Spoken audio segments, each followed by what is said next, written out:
Oh, hello, this is Tak Chung from Walk with Tak. Welcome to my YouTube channel. If you enjoyed this video, please like, subscribe, and share. Please feel free to write to me at walkwithtak@gmail.com if you have any question regarding to this video or any other videos that I've posted in the past. If you have any videos that you would like me to make, please let me know. I'm looking forward to hearing from you. The goal of my fast cooking system is to make home cooking practical, efficient, creative, and fun. So you can cook with spontaneity and intuition without using recipes, but still able to come up really interesting and creative dishes. This is the first time I cook this salmon fried rice. Now, I'm very familiar with salmon and also with fried rice, but the combination that I use for this particular dish is the first. And this is what makes this cooking system so interesting as well as delightful. Now, I'm going to cook this dish by starting out with cooking the salmon. I'm going to cook it in my Cuisinart 14-inch stainless steel wok. I use a method which basically is a shallow frying. I freeze the salmon into portions that are appropriate for the dish, and I'm able to thaw it out in about 10 minutes by putting it in a bowl of lukewarm water. Now, the best way to cook salmon, actually, I discovered, is to cook them individually in small pieces. Instead of cooking in the whole piece, you have much better control of the doneness of the salmon. Another important thing I discovered to make salmon taste good, no matter what salmon that you have, is to fry the salmon in such a way that you will create a crispy texture of the skin of the salmon. This way, actually, you will drive out the oil underneath the skin and make the skin nice and crispy, and also will avoid the fishiness that sometimes associate with the oil. Now, the salmon that I use in this particular dish is cold hot salmon. Now, cold hot salmon is slightly different from Atlantic salmon. They have different flavor. And if you are a salmon aficionado like my wife, you will know which salmon that you prefer.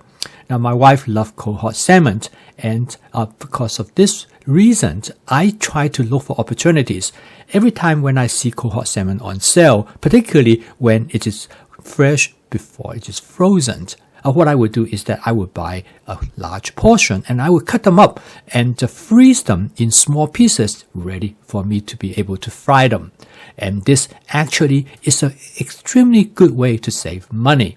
And each time when I make a dish, I usually use about somewhere between 6 to 8 ounces of salmon. This is exactly what I'm doing this time. It takes only about a few minutes to fry them because I've cut them into small pieces. And then I'm going to set them aside before going to make the fried rice. And making the fried rice is based on a fried rice template that I have used often. It is very simple and straightforward. Again, I'm going to prepare the fried rice in my Cuisinart 14-inch stainless steel wok. Of course, the most important thing is that make sure that your wok is well seasoned. I use my spot seasoning method to create a non-stick cook surface. Now, the first step I'm going to cook the fried rice is going to fry some egg. Now, as you can see in here is that I break the egg directly into the wok.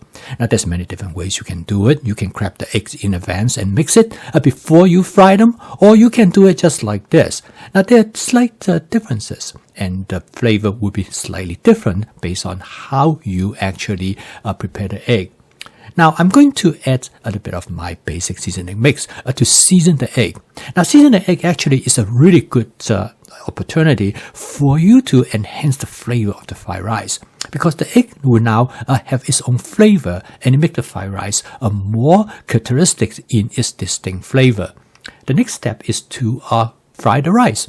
So I'm going to create a well in the middle of the wok, and I'm going to put a little bit more oil just to make sure that there's enough oil in it. The key is that make sure that you put enough oil so that you do not have oil sitting at the bottom of the wok. But at the same time, you want to make sure all your ingredients are well coated with oil. I'm going to be using something called a meat chopper or meat smasher, which is a really nifty tool. Normally I used to break up the hamburger meat, for example, when you make spaghetti sauce or make chili. But in this case, it turned out to be excellent for breaking up the rice. Now, the rice has been in the refrigerator for about 48 hours, so they tend to stuck together, and it takes a wonderful way to use this tool to break them up without spilling them. And next, I'm going to use a new tool sent to me by my friend Eugene, and this is called a potato masher. Now, when I use the meat masher, I normally cannot break up the rice exactly to the kernel that I want. But this tool is extremely useful to break up the rice to finer kernel details as it is with the meat smasher. So together, they did an excellent job. And in fact, this is the best I have seen in breaking up the rice. Now, in the fried rice, you want the rice kernel to be separate from each other, because when you do this, then the rice kernel will be fried slightly.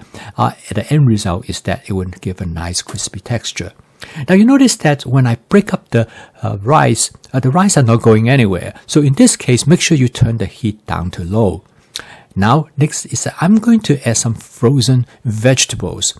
And I add the frozen vegetables directly from the freezer. It turned out that this is the best way, actually, in my opinion, to follow the vegetables. It will allow you to maintain their texture as well as the flavor. Now, once you start moving all the food in the wok, you can turn your heat back to high. As long as you're able to move the food fast enough, they're not going to get burned.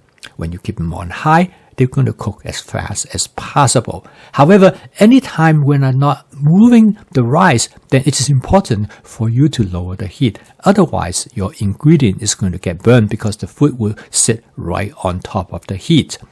Now, how long you want to stir your rice depends on very much how much you want to break up the kernels and how much you want to fry the rice.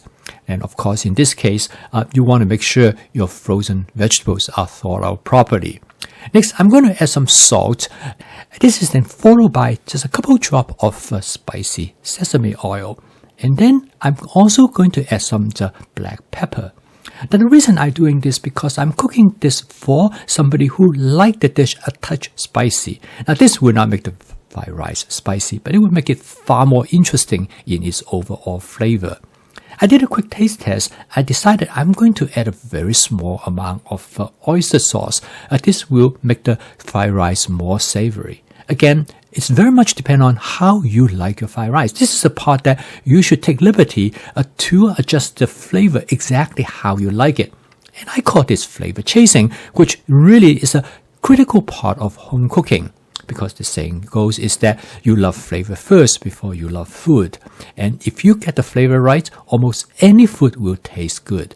And also, if you get the flavor exactly how you like it, this is probably what makes home cooking sustainable. Because once you know how to create the flavor that you love and enjoy, you probably will not want anybody else to cook for you. And both my wife and I really do not eat out anymore, not because the food that you eat in a restaurant are not excellent. They are, but they do not match exactly the flavor that we like. For example, we recently went to a really great restaurant. They have some beautiful dishes. But one complaint that we have, the dish is a bit more saltier than what we would like because we are so accustomed to eating dish with least amount of salt. Okay. Now this is the part which is the innovative part of this dish. In the past, when I make salmon fried rice, I will mix the salmon together with the rice and then stir fry everything.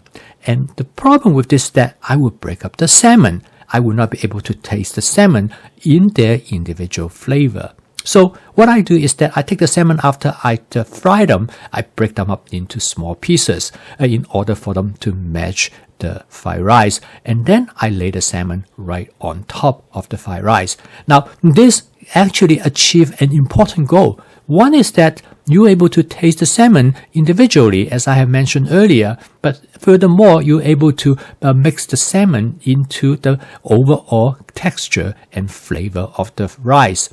Last but not the least, I happen to have some beautiful fresh tomatoes from my friend Ryan's garden, and I'm going to lay them right next to the fried rice, next to the salmon.